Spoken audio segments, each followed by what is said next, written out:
episode tres for running with the BashBro's, and that's our new intro for you guys, just to give you a little insight onto why it's running with the BashBro's on our very first long run together. First one. Last year. Nothing was planned. We both had long hair. We both wore longer bandanas. Reminded us of the Mighty Ducks, the BashBro's. BashBro's ever since. That's right, BashBro's. So that's how it goes. Bam, bam. Okay. Before we get into some topics, we talk about a lot of products here at the store a lot. So we just wanted to show you what they are real quick. One of the products that we talk about a lot is the Generation U can. It's a fairly new product for us here at the store. Meb Kofleski is probably the most popular person that uses this product right now, but a lot of people do. These are the this is what the pomegranate blueberry is. Probably my favorite by far, right? It tastes really good. You know, this specific one is 130 calories per serving. These are the single serve, and then there's a canister of it. So if you like it a lot, this is more economically smart. But there's different flavors, so come in and try them out. And then we got some shoes that Sehal's going to show you. So we got the just released beginning of this month, the Sequence Boost. So it's part of the Boost family, so it's going to have Boost all the way around. Special thing about this, it's going to be in stability category, so it's going to have that media posting and inside, which Adidas calls a stable frame. So if you have flat feet or pronate, this would be a good shoe to go with. Another reason why it's pretty special, it's going to last way longer than your EVA foam shoe, more energy return. It's also very temperature friendly, so whether it's 100 degrees or 10 degrees, it's going to sustain the same amount of responsiveness and cushiness regardless of how hot or cold it is. So yeah, very cushy, very flexible, and responsive. Adidas Sequence. Yep. The Boost family, the Boost products has really... And that's one of the shoes I train in, by the way. Yeah. And then one more product that I want to talk about is the Picky Bar. It's one of my personal favorites here at the store. Lauren Fleshman, her husband Jesse Thomas, and Steph Rothstein-Bruce and everyone else at Picky Bar have a really awesome product. I like it a lot. They created something that has a good 4-to-1, which is the ideal carb to protein ratio, apparently. So Smooth Caffeinator is my favorite. They're good. Lawrence Mega Nuts is my favorite. Yep, they are. There's 2 or 3 other flavors. They're good for before, pre, post workout, or just snacking on throughout the day. So that's just a couple of the products. We'll show you some more in future episodes. Moving on to today's topics. So the Garmin's, pretty hot stuff right now. Almost every runner I know has one. I have one. Logan, you train with yours. Yep. What are your thoughts on it? I mean, some people are, very religious about it. Yeah. Some people are slave Garmin's, or Garmin slaves, I should say. What do you think? I think that Garmin's, just take running to a whole new level. Not necessarily your running, but the experience kind of. It's just really, really nice to have, the automatic miles or kilometers, whatever you want to set it to, your pace. Just have all that data right there is just really nice, and I think it really benefits your training a lot. Yeah, I agree, but just as much as it can benefit you, it can also hurt you in some way. Some people just, very strict, they got to look down every half mile. True. So in a way, it's good because it keeps you on pace. It lets you know your progress throughout, training cycle. But also, sometimes if you're feeling awfully bad, you're still trying to run, whatever your easy pace is supposed to be. So that can kind of, backstab you a little bit, because instead of running easy by feel, you're, maybe looking down at your watch and saying, well, I'm behind 10 seconds. Right. I need to speed up. But it could be windy. It could be extremely hot. Right. So good thing is, you can keep on track with your miles and make sure you're very consistent about your average pace.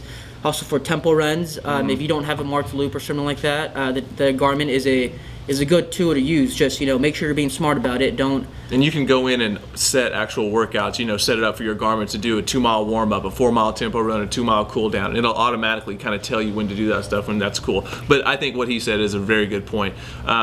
If you're not feeling it, but you're just striving to hit those marks. One example that I thought of was last night at our first gear track nights, which are every Wednesday night at Cessna Stadium, Wichita State at 6:30. Everyone's open, so come out. It's a fun time. But we were doing a track workout, and I was telling him I felt so much better just using him as a pacer, basically.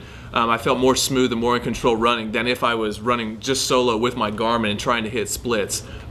So, you know, it's good to have both. You don't want to be a Garmin slave, like you said. You don't want to be a slave to the watch, but the positives are pretty awesome. Right. Okay, perfect. Next topic. You know, what do you do before a run? Do you just lace up your shoelaces and head out the door? Is there anything you want to follow? Anything, you know, do you have any suggestions for our viewers? Before like my typical just daily training runs, I usually do like wake up in the morning and do some type of like calisthenics for a little bit, but before the actual run, I have a foam roller that I use pretty religiously. So I roll out for, you know, 10 minutes or so, mostly just I'm really conscious about my IT bands, rolling those out, and my hamstrings. And then I do, you know, some dynamic stretching, because you don't want to do static stretching when you're not warmed up yet. You could risk pulling something. Very good. But sometimes after that, I'll just start slow and just kind of work into my run. If it's something like a tempo or something really fast, and you want to go out, and I think you'll probably talk about this a little bit more, but you'll want to go out and do a mile or two really easy, come back, and then maybe hit some more dynamic stretches. I think maybe what you'll say is probably going to be better. Yeah, so very similar to what Logan was talking about. If it's an easy run, you know, some like, you know, foam roll, do a few lunges, backwards lunges, you know, everything in place. Maybe do some leg swings. I'm not so intense about, if it's an easy run, I'm just going to get a few drills in and then I'm off running.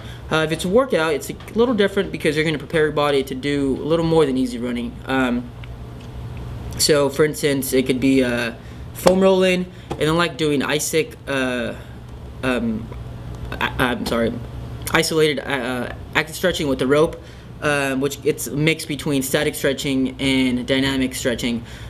So instead of, like, if you have a rope, you put it up to your foot and you swing your leg back, and instead of holding it for 30 seconds, you hold it for about 3 seconds and you release. And that's just one way of getting your hamstrings nice and ready for that workout. So I'll do that with like my quads, my hamstrings, my calves. And then I'll head out for like easy 2 or 3 miles, depending on what the workout is. I'll come back and I'll do what's called a dynamic warm-up. So it's going to consist more of drills that are going to fire up the muscles you're going to use whenever you're running. So like A skips, B skips, C skips, and we can have another video where we demonstrate what an A skip, a B skip, and all those kinds of skips are. So once I'm done with that, then I'll do some strides, and then I'll go right into my workout.